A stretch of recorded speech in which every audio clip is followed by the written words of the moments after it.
Sean todos bienvenidos a esta sesión. Es la novena ya y vamos a platicar acerca de algunas teorías de la personalidad. No todas, solo algunas, las más referentes y las que más nos interesan para los fines incluso de este ciclo de sesiones que hemos organizado.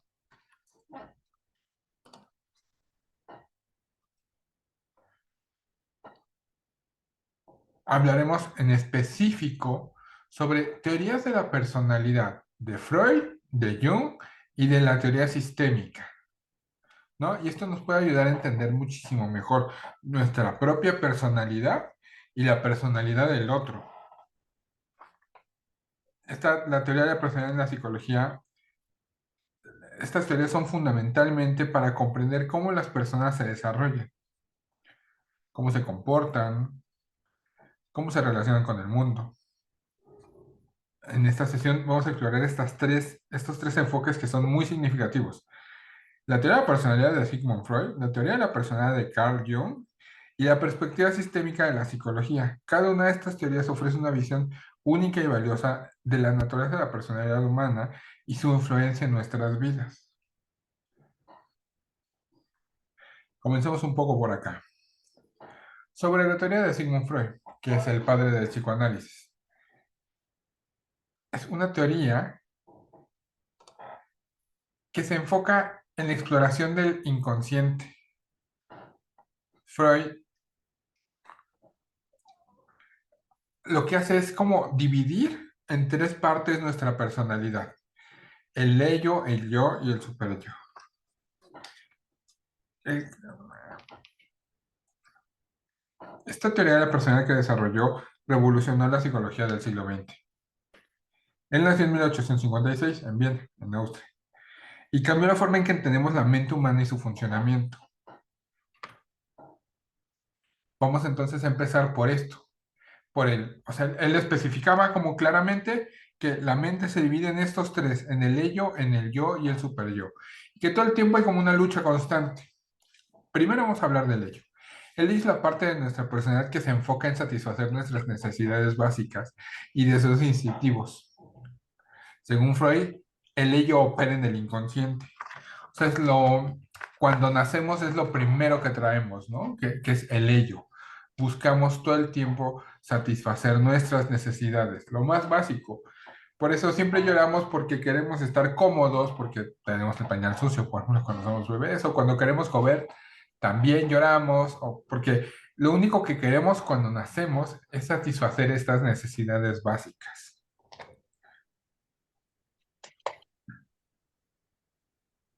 La teoría de Freud se basa en la idea de que la mente está compuesta en tres componentes principales, y el ello representa los deseos y las necesidades más básicas.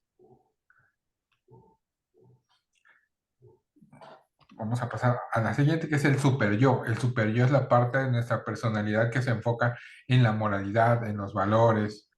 Según Freud, el superyo se opera en el preconsciente. Es muy importante distinguir esto. Muchas veces la gente le llama subconsciente y el subconsciente no existe, sino más bien es el preconsciente, ¿no? Eso fue una mala traducción en su momento, pero para que los conozcamos, o si nos referimos a preconsciente, hablamos de lo que coloquialmente se le llama subconsciente. El superyo entonces es como esta información que vamos creando con el paso de los años y nunca se deja desarrollar el superyo, porque todo el tiempo estamos modificando nuestra moral. Si bien hay cosas que socialmente son correctas o incorrectas, o buenas o malas, ¿no? Todos conocemos el sentido del bien y del mal. Este sentido nos lo ha dado la sociedad y nos lo ha dado la familia en donde nos desarrollamos, por ejemplo. Entonces, este super yo se va desarrollando con el paso de los años. Cuando somos chiquitos no sabemos qué es bueno ni malo, ni correcto ni incorrecto. Aprendemos a repetir palabras, entonces de pronto los niños escuchan decir groserías y la gente se ríe y el niño cree que es bueno porque la gente se ríe, pero con el paso del tiempo se va a ir dando cuenta que son palabras que no debería de estar diciendo o no de manera común como si fuera cualquier otra palabra. A esto nos referimos con el super yo, a esta idea que tenemos de la moral, de esto que tenemos de definir nuestros valores. Eso se va creando con los años. Inicialmente se nota muy bien en el desarrollo, pero conforme pasan los años de que ya somos adultos, también se sigue moldeando todo el tiempo.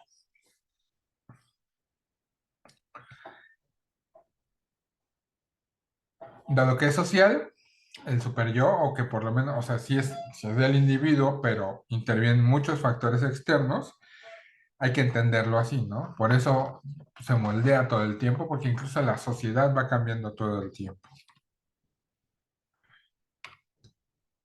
Y luego llegamos al yo. El yo es la parte de nuestra personalidad que se enfoca en equilibrar la demanda del ello y del super yo. Y la realidad, según Freud, lo opera el consciente. Entonces, a la par de que tenemos el ello, el yo y el super yo, tenemos también tres entidades en nuestra mente, que es el consciente, el preconsciente y el inconsciente. Y son fases, son parte de nuestra vida que todo el tiempo está lidiando, ¿no? El yo, en nosotros, la parte más consciente de nosotros, todo el tiempo está negociando, digamos, entre esos dos, entre el super yo, que tiene como todos los designios morales de siempre hay que hacer lo correcto y sabemos cuáles son las formas correctas, las positivas y es lo que hay que hacer, mientras que muchas veces no compagina con las del ello, que te dicta cuáles son tus deseos en ese instante. No te importa la moral, sino que tienes deseos de hacer algo en específico y es para el ello lo más importante. Entonces el yo tiene que mediar entre esto que quiere el ello, que desea tanto, pero y si no es correcto, según el super yo. Y entonces esta batalla es constante, es muy agotadora para nosotros, pero la tenemos todo el tiempo y muchas veces ni siquiera nos damos cuenta. Pero con cada decisión viene esta lucha interna, que muchas veces es más fácil, muchas veces no lo es, muchas veces es en automático. Esto depende de cómo hemos desarrollado a nuestro super yo y cómo el ello ha ganado o no terreno y cómo el yo toma las decisiones. Un poco lo patológico de esto es que el yo no tome las decisiones y quien termine tomando decisiones sea el ello o el super yo, porque hay muchas decisiones, o sea, si la gran mayoría de las decisiones se basan en nuestros deseos más inmediatos y más importantes para satisfacernos, bueno, el ello es el que está ganando la batalla, pero si todo el tiempo estamos pensando en lo moral, en lo correcto, en la culpa, en todo esto, quizá el super yo es el que esté ganando la batalla. Entonces, un poco tenemos que mediar sobre estas dos.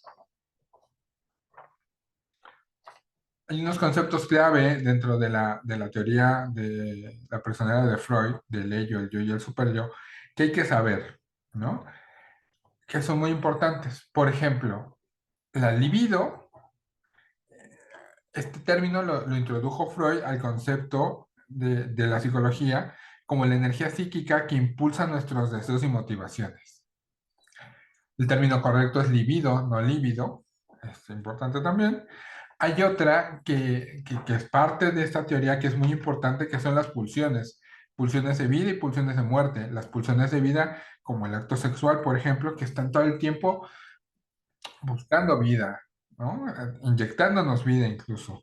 Y hay algunos impulsos de muerte y son fundamentales en toda esta teoría y afectan mucho nuestra personalidad. Hay acciones que hacemos que pueden venir del ello, pero que sean pulsiones de muerte, ¿no? Que buscan satisfacer alguna necesidad o viceversa.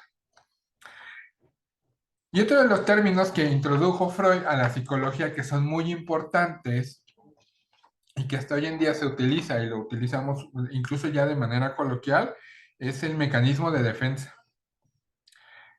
Freud identificó mecanismos de defensa psicológicos como la represión o la proyección que ayudan a la mente a lidiar con los conflictos internos. Entonces, cada vez que tenemos un conflicto, y buscamos energía en nosotros, esas capacidades que tenemos cada uno, para poder hacer frente a estas situaciones, ¿no? A todas estas situaciones. O sea, si pasa algo en nuestro trabajo y hay algo con lo que no estamos a gusto, y en lugar de gritarle al otro de que no está haciendo lo correcto, digamos que eso está pasando, tenemos un mecanismo de defensa como la represión, entonces reprimimos esa emoción para poder ser socialmente más aceptados. Entonces hay mecanismos de defensa que no son malos, sino nos ayudan, pero muchas veces toman el control de las decisiones y eso es cuando se vuelve como patológico y habría que modificar.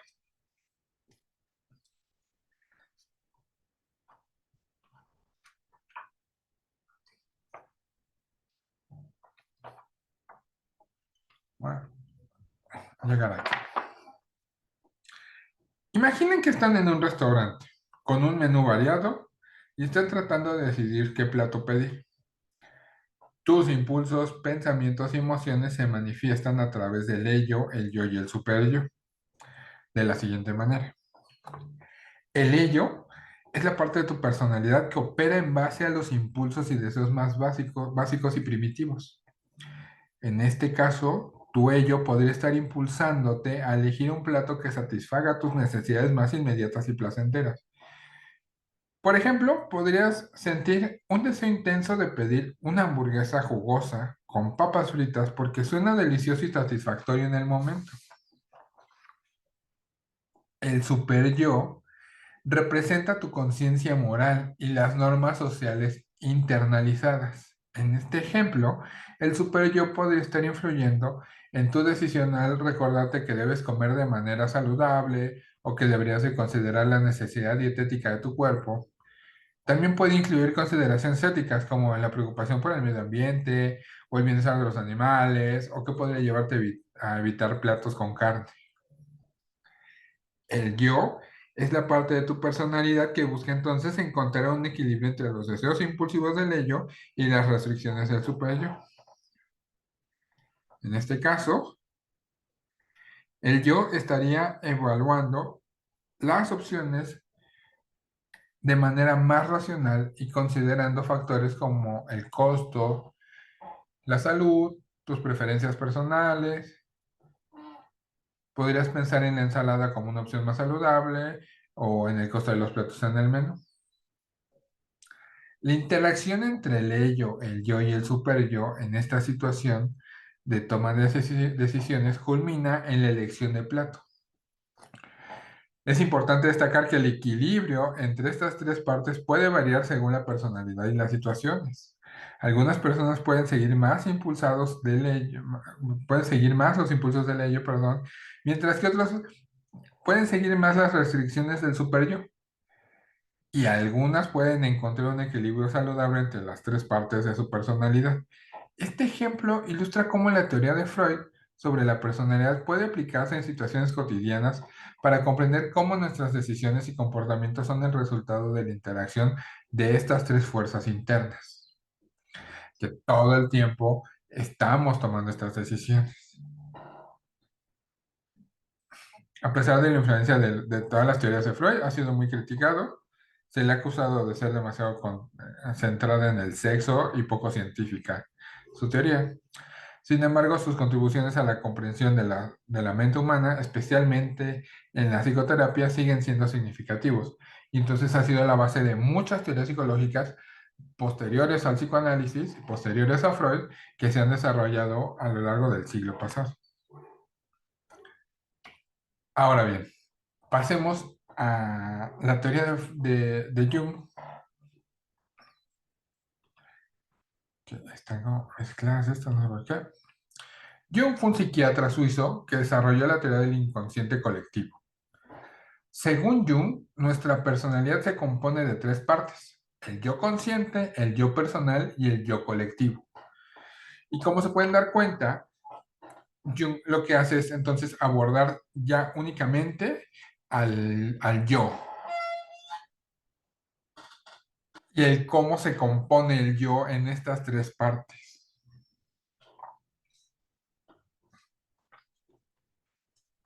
Jung nació en Suiza en 1875. Se basó mucho en la teoría de Freud para poder crear su modelo de personalidad, donde se centró sobre todo en algo que se llama el inconsciente colectivo y los arquetipos. Jung postula que la personalidad se divide en dos tipos principales, el introvertido y el extrovertido. Los introvertidos se enfocan en su mundo interior, mientras que los extrovertidos están más orientados hacia el mundo exterior.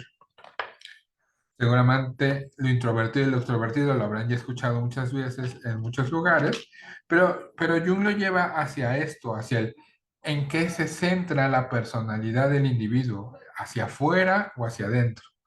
Y no importando cómo se centre, hacia afuera o hacia adentro, es muy importante el que logramos entender cómo estas tres partes son importantes, muy importantes para su teoría.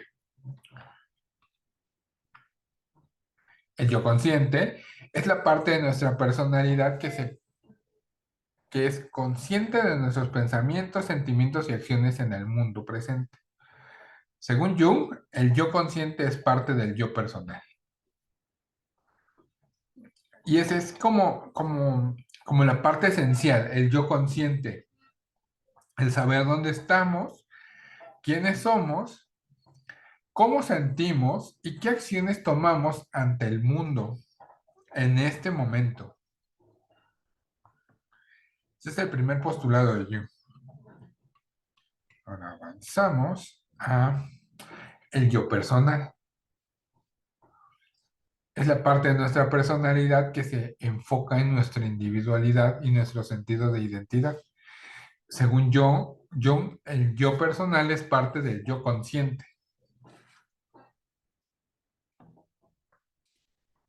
Y es una parte fundamental de nuestro desarrollo individual, ¿no? Este yo personal, el que nos da sentido a quienes somos, el que nos da identidad, nos permite entonces sumar a todo lo que es nuestra personalidad. Necesitamos ser conscientes de quiénes somos para poder proyectar esa personalidad. Entonces, es muy importante este yo personal. Y el yo colectivo, que es la parte de nuestra personalidad que se enfoca en nuestra conexión con la humanidad. Y la conciencia universal. Según Jung, el colectivo es parte del inconsciente. Les digo, basado un poco en la teoría de Freud, está presente el inconsciente y el consciente. Pero el yo colectivo es fundamental porque, a diferencia de Freud, Jung nos permite identificar cómo nuestra personalidad también se forma a través de las conexiones que tenemos con el otro. Y este otro puede ser cualquier otro. Acá menciona la humanidad, pero pueden ser tus mascotas, pueden ser algunos objetos. Este yo colectivo nos como que afianza nuestra personalidad y nos permite ser parte de esta sociedad y generar este tipo de conexiones.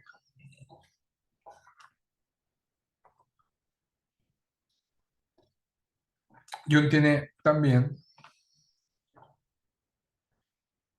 algunos conceptos claves que hay que conocer de su teoría para poder entender entonces la personalidad, no solo la extrovertida y la introvertida, no solamente de nosotros, sino de los demás. Lo que es uno de sus postulados más importantes, lo que es el inconsciente colectivo. Introdujo la idea del inconsciente colectivo que contiene conocimientos y experiencias compartidas por toda la humanidad. Esto quiere decir que tenemos información en nosotros que ha sido compartida por toda la humanidad y que es parte de la sociedad. Desde cosas sencillas de qué es y cómo funciona el fuego, por ejemplo, hasta cosas de cómo funciona la aerodinámica, que si bien no conocemos la teoría completa de la aerodinámica, entendemos que si una gaviota flota en el aire es por aerodinámica. Esta información es parte del inconsciente colectivo y es muy importante para nuestro desarrollo personal. Otros de los conceptos claves que introdujo Jung es el de los arquetipos. Los arquetipos son patrones universales de pensamiento y comportamiento que se encuentran en toda la cultura. Como hay arquetipos muy claros, ahorita vamos a platicar algunos de ellos, como el arquetipo del héroe o el arquetipo de la madre. Y hay un término muy importante que a mí me gusta mucho dentro de los conceptos de Jung, que es la individuación. Enfatizó Jung la importancia de la individuación como el proceso de buscar la totalidad y la autenticidad personal. O sea, es como estar todo el tiempo buscando de manera insistente, esto a niveles preconscientes, de definir en totalidad y autenticidad nuestra persona. Todo el tiempo estamos buscando, y seguramente les ha pasado, que de pronto dudamos de quiénes somos o de cómo estamos haciendo las cosas y todo el tiempo estamos buscando esta validación de nosotros mismos hacia nosotros, ¿no? Esta individuación.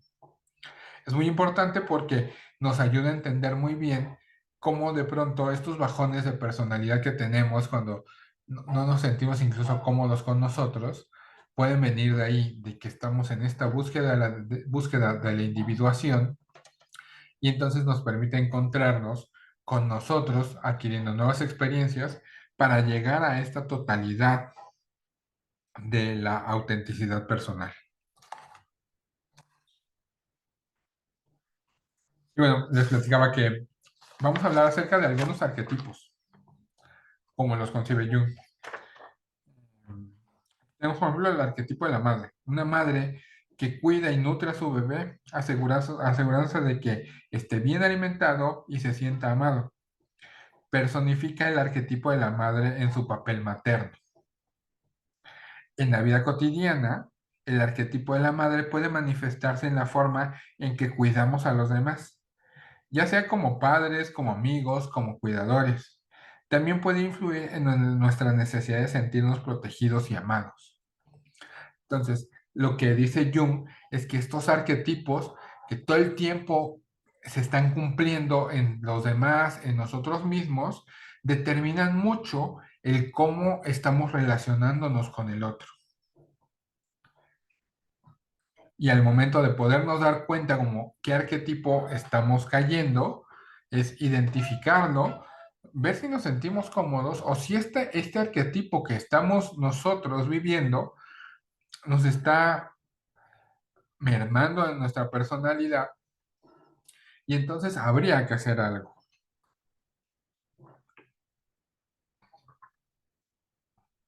Hay otro, por ejemplo, el viejo sabio, es otro arquetipo.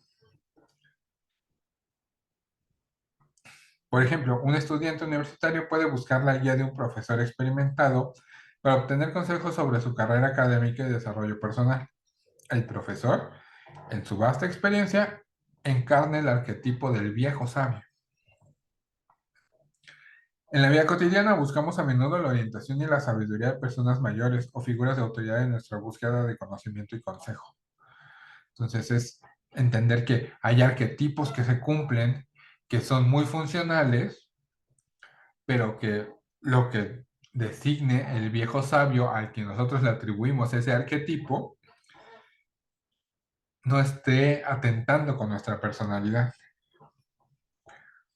Uno más, que es el del loco, por ejemplo, que un individuo que desafía las normas establecidas en su lugar de trabajo para promover cambios significativos, podría ser visto como un loco. A pesar de causar cierto caos, su enfoque innovador puede llevar a mejoras a largo plazo. Y en la vida cotidiana, el arquetipo del loco puede impulsarnos a cuestionar las normas y desafiar el status quo, a menudo llevando a cambios positivos y a la resolución de problemas de maneras más creativas. Entonces, es un arquetipo que seguramente conocemos, si no somos nosotros, en algún miembro de nuestro grupo de trabajo, de nuestro salón de clases, de algún otro lugar al cual pertenecemos, podemos darnos cuenta que hay quien logra promover esos cambios y que de pronto lo tachan de raro, de loco. Bueno, está cumpliendo un arquetipo y este arquetipo es importante para idear nuevas cosas, para ser más creativos. Un conflicto podría ser cuando justamente este arquetipo en nosotros mismos nos haga ya no pertenecer a los grupos o cuando en alguien más nos desafía nuestra propia personalidad y no estemos cómodos con eso. Es el gran conflicto de este arquetipo. Bueno, y así hay muchos otros arquetipos. Estos arquetipos, dice Jung, están presentes en nuestra vida todo el tiempo. Hay que identificarlos y ver si alguno está interfiriendo con nuestro desarrollo. Bueno, habría que ir un poco a terapia y nos ayudaría como a entenderlo y a poderlo transformar. Algunas críticas que se le han hecho a la teoría de Jung es que ha sido elogiada por su énfasis en el crecimiento personal y la espiritualidad, pero también ha sido muy criticado por su falta de enfoque científico. Sin embargo, su influencia en la psicología humanista y la psicología profunda sigue siendo muy fuerte. De hecho, es uno de los grandes pilares de estas teorías. Y ahora vamos a pasar a una de las teorías psicológicas que más me gustan, que soy terapeuta sistémico, como saben, es la teoría sistémica, que es una teoría que se enfoca en cómo los sistemas interactúan entre sí. Según esta teoría, nuestra personalidad se ve influenciada por nuestro entorno y las relaciones que tenemos con otras personas.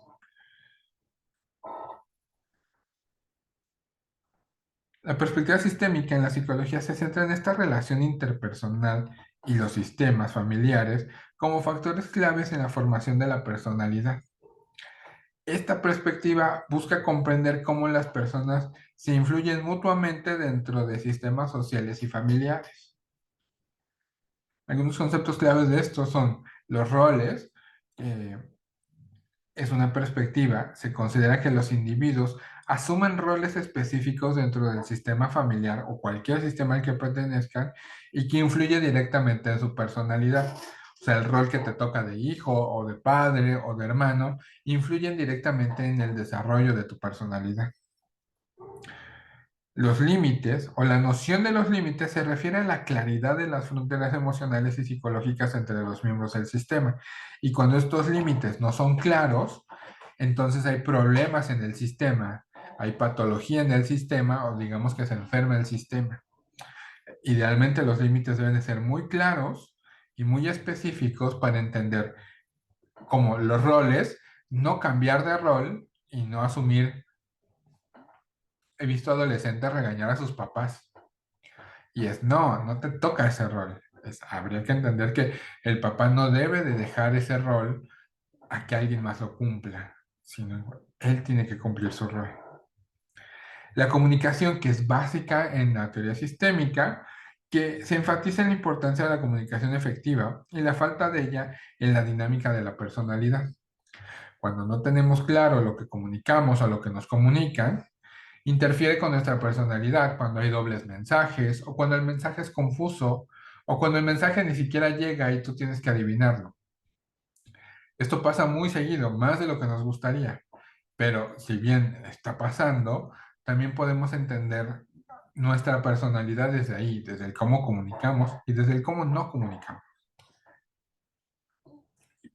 Pero sobre todo hay una palabra clave que es la retroalimentación. La retroalimentación constante entre los miembros de un sistema tiene un impacto significativo en la personalidad. Si estás en un grupo de trabajo donde todo el tiempo te están dando retroalimentación de lo que haces de manera positiva, sea bueno o malo, desde la perspectiva del trabajo en el que estás, pero siempre de manera positiva, va a influir demasiado en tu personalidad, sobre todo en tu personalidad social en el área de trabajo.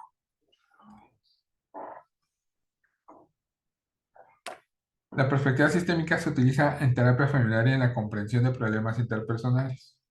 Ofrece una visión holística de la personalidad al considerar cómo las dinámicas familiares y sociales influyen en la formación de la misma. La perspectiva sistémica influye en nuestra personalidad y en nuestra vida cotidiana de varias maneras. Esta perspectiva se centra en cómo nuestras relaciones interpersonales y los sistemas familiares y sociales en los que crecemos y vivimos tienen un impacto significativo en quiénes somos y cómo nos comportamos. Aquí vamos a dar un ejemplo de cómo puede influir esta dinámica familiar. Supongamos que eres una persona que creció en una familia donde los padres eran muy controladores y críticos. Durante tu infancia, tus padres tenían altas expectativas y siempre te señalaban lo que hacías mal. Esta dinámica familiar afectó profundamente tu desarrollo emocional y tu personalidad.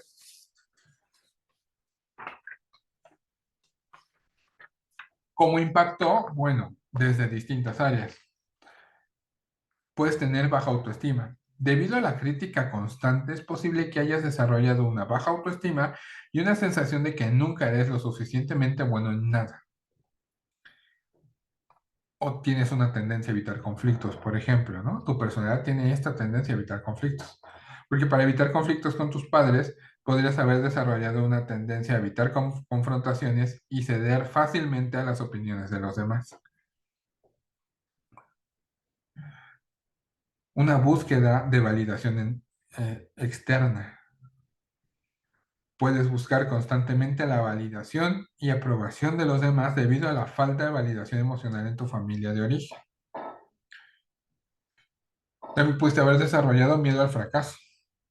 La presión de cumplir con las expectativas puede haber llevado a un miedo intenso al fracaso, lo que podría afectar tus decisiones en la vida y tu percepción de tus propias habilidades.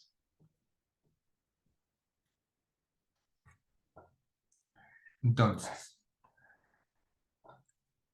el cómo nos desarrollamos en los sistemas, podemos ver en este ejemplo cómo interfiere en el desarrollo de la personalidad de cada uno de los individuos. No es que exista un solo modelo perfecto para cómo ser cualquiera de los roles, sino que hay que entender que cada, cada situación por la que pasamos interviene en el desarrollo de nuestra personalidad y deja huella. Deja huella puede ser positiva o puede ser negativa.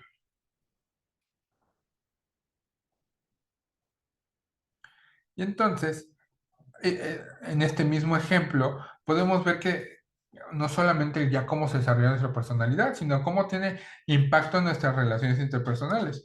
Por ejemplo, en patrones relacionales.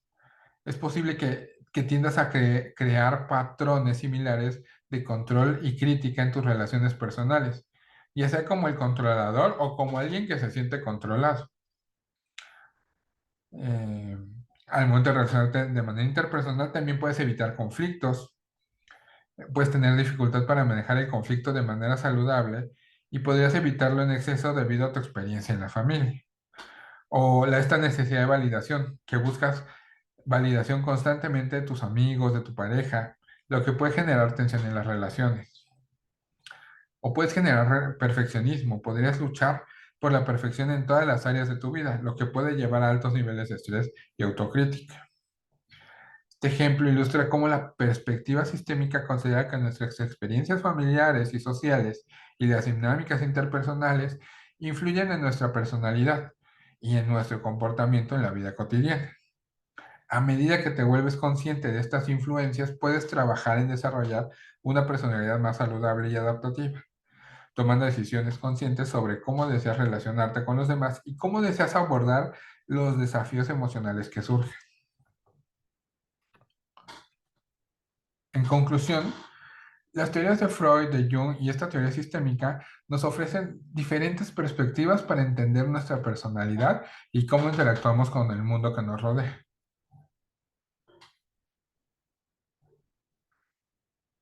Ofrecen enfoques complementarios para comprender cómo se forma y se desarrolla la personalidad humana.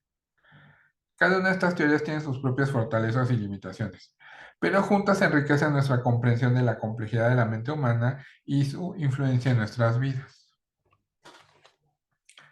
Y bien, pues por hoy sería todo en esta sesión.